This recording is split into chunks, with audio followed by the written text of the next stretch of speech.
Greetings, Shadow Sprites! I'm Seraphina Shadowgrave, your friendly vampire demon archivist, and today I am going to be talking about the last two layers of the Vocaloid Iceberg. So these are some of the deepest, darkest secrets of the Vocaloid fandom, and I can't wait to share it with you. If you've been enjoying this series so far, please give this video a like and subscribe. I'm going to be uploading a compilation of all 4 parts, and more Vocaloid videos are to come. Now let's get started. Ivana was recorded through Skype. There are unconfirmed rumors that the voice provider for the English Vocaloid Ivana recorded her vocal samples over Skype. Ivana's voice provider is Rachel Day, an Irish professional singer, composer, musician, and sound designer. Ivana is most well known for being the primary Vocaloid used by electronic music artist Porter Robinson, including his songs Sad Machine and Goodbye to a World.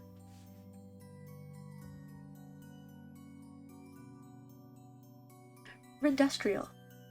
Industrial is an album by producer Hiki P.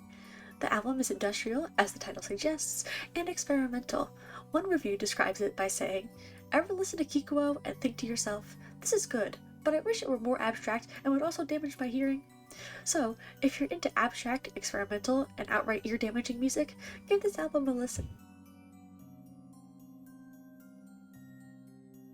Steam Pianist Uniform. Steam Pianist has been featured on this Iceberg a few times, but this point is certainly his worst. He has been known to have worn a handmade Nazi uniform, as well as going on racist and anti-Semitic rants. To make matters worse, he referred to his Nazi outfit as his edgy kid uniform. The Holocaust was not edgy, it was a horrific event in history.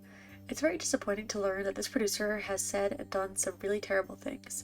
The controversy with Secrets of Wisteria was done in poor taste, but this goes much, much further. Fukase recording trouble. Satoshi Fukase reported that he spent 2 weeks in the recording studio recording each of the sound for his Vocaloid, Fukase. He had to record every single sound about 100 times, so every possible combination could be used. He later said that he erased the memory of recording from his mind, but his bandmate, Sayori, described it as a total nightmare. Miku Falsetto. Hatsune Miku Falsetto was an experimental voice bank that was never released. To this day, any further information on this voice bank has not been found. This is truly a piece of lost media that we may never find.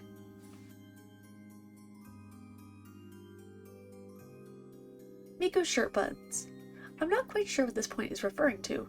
When checking Miku's official art, it doesn't look like her shirt even has buttons, since it's hidden by her tie. Maybe that's the mystery, whether or not there are even buttons on her shirt in the first place? If you made a Miku cosplay, I want to know if you bought one, if your shirt has buttons on it or not. No leaks at concerts. No leaks at concerts refers to the unique rule that no leaks are allowed at Hatsune Miku concerts. The rule started in Japan, but has continued here at Miku Expo. The rule started back in 2007 at the convention Comiket. This rule was because the leak could be swung around like a weapon, but also specifically noted was the smell. This rule has been honored as a joke within the fandom and continues to this day.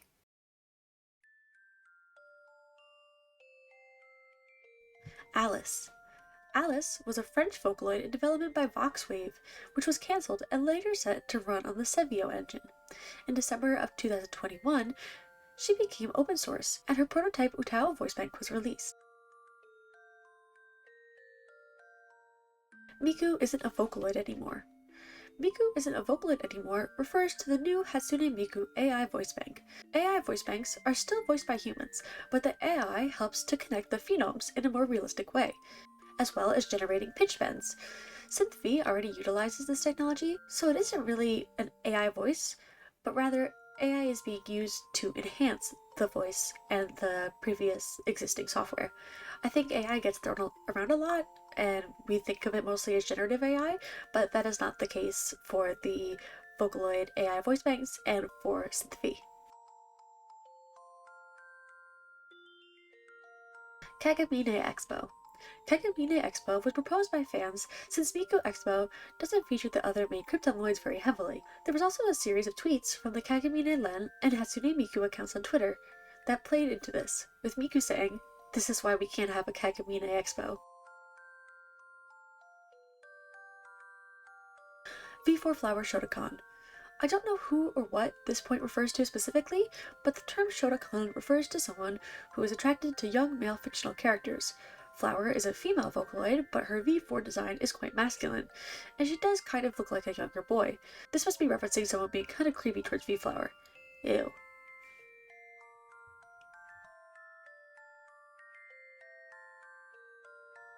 Napolitan Contest. The Napolitan Contest is something that I had never heard of before, but was surprised to learn its history. Napolitan was the name of Kagome Ko's anime mascot character back in 2017. Kagome Ko is a Japanese food company that makes tomato sauce, ketchup, and other tomato-based products. At Nigo Nigo Shokaigi 2017, one of the biggest Vocaloid conventions, Kagome Ko held a booth to sell Neapolitan dishes and introduced Napolitan as their new mascot. They were going to reveal the character's voice actress with a unique original song created by Vocaloid producers. Nayutalian, Oster Project, and Kurage-P each made a song, and the winner would be determined by view count on YouTube and Nico Nico Doga. If anyone knows which song actually won, please comment it down below, because no matter where I look, I can't find the winner of the contest. I don't know if there ever was a winner, and if just like it never ended, or I can't find the results. So if you know anything about this, I would love to learn more. Oliver's voice provider in a Vocatone video. I was looking through Vocatone's channel and I can't find anything about Oliver's voice provider. Oliver is a young British male Vocaloid whose voice provider was an actual child at the time of recording. Because of this, his voice provider has remained anonymous. We don't know his name or what he looks like, but Vocatone has released some beautiful anniversary videos that you should definitely check out if you're an Oliver fan.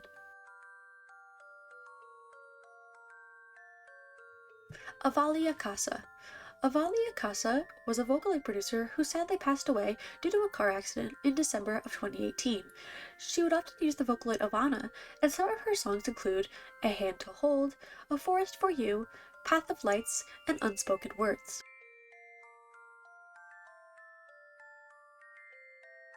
Project If. Project If was a cancelled project by Krypton Future Media, first announced in 2009. The concept of this project was to introduce a choir-style set of voices with an elementary school theme, consisting of child and professional opera voices, like students and teachers. AH Software would later release Kaiyuki and Hiyama Kiyoteru, so this concept was already present in the minds of others as well. Part of the reason why this project was cancelled was due to the theme of young children. Krypton was worried about inappropriate content being made using the child voices, which we have seen with other child Vocaloids like Kaiyuki and Oliver. Another very strange aspect of this project was the concept art of a strange machine referred to as If. No one knows exactly what it is or how it would have been used. It's one of the most mysterious, unsolved mysteries of Vocaloid.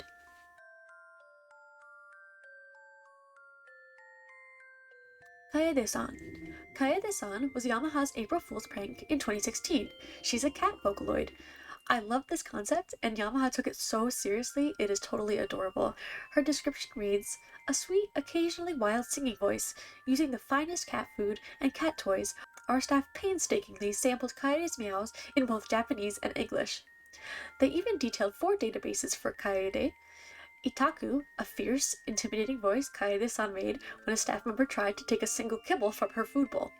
Normal, a standard voice that maximizes the feline quality. Matatabi, a sweet, affectionate voice successfully recorded when given catnip. And English, a surprisingly clear, pronounced voice that showcases the potential of cat libraries. Yamaha takes the time to note that this product is indeed fake, but Kaede the cat is in fact real, and she certainly is very adorable.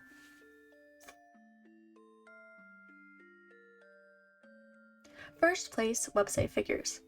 First Place is the music entertainment company behind the Vocaloids IA and 1. They have several acrylic standees but very few official figures. There are 3, however, in the Area on the Planet series. I'm not sure if this point may be referencing another figure that I can't seem to find, but IA and 1 are pretty niche nowadays. IA used to be very popular, but has certainly died down a lot in recent years. Also, I've always pronounced her name as IA since they're both capitalized, but if she's actually pronounced Ia, please let me know. I feel like I've been pronouncing it wrong for years, and I don't want to be.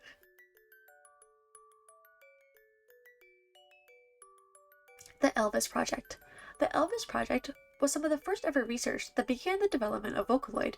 It established some of the earliest models and ideas that would later be used in the Vocaloid software. Yamaha started the development of Vocaloid in the year 2000, and the Elvis Project began 2 years prior in 1998. The Elvis Project did not result in any commercial products, but the research done was essential to the future production of Vocaloid. IA Shampoo. IA 9th Anniversary Shampoo was a fake product created by a fan. Its description reads, commemorative limited edition IA branded shampoo and conditioner in boutique quality with distinct scents specifically formulated exclusive to this production. The mock-up is quite good, so I could definitely see how it fooled some people. Also, there are definitely some weird Vocaloid products out there, so it is quite believable. Big Fish Audio Censorship. Big Fish Audio censorship refers to the box art censorship for the Big Fish Audio Mako V3 plugin sold on the website B&H.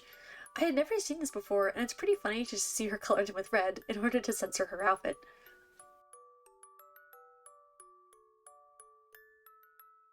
Lala Voice.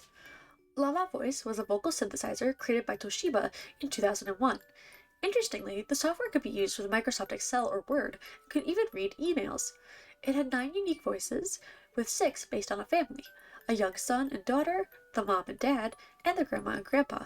It also had 3 robot character voices, again of a child, adult, and elder. It used a traditional sheet music layout instead of a piano roll like most vocal synthesizers of today.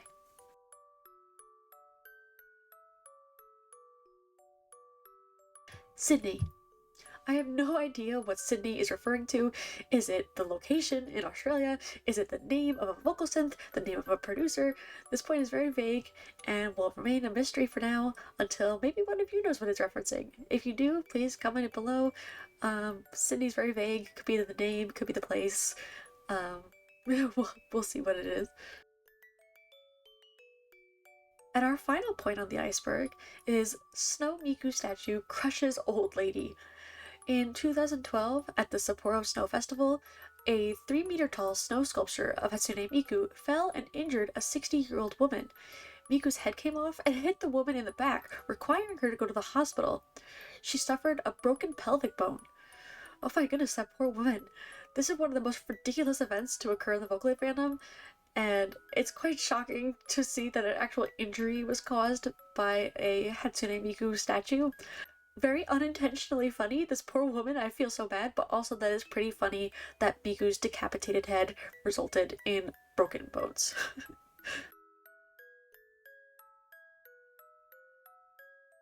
And that concludes the final 2 layers of the Vocaloid iceberg. I hope you really enjoyed this series. I had a lot of fun making it, and I learned a lot of new stuff in it. So I hope you learned something too. And if you enjoyed this series, please give this video a like and subscribe to my channel for more future content. I'll of course be making more Vocaloid content, but hopefully expanding my content range into more vocal covers and maybe start doing some Let's Plays. Also, the planned merch will be up and ready soon. I'm also working on a Discord channel for our community, so stay tuned for that as well. So long, my Shadow Sprites, till we meet again.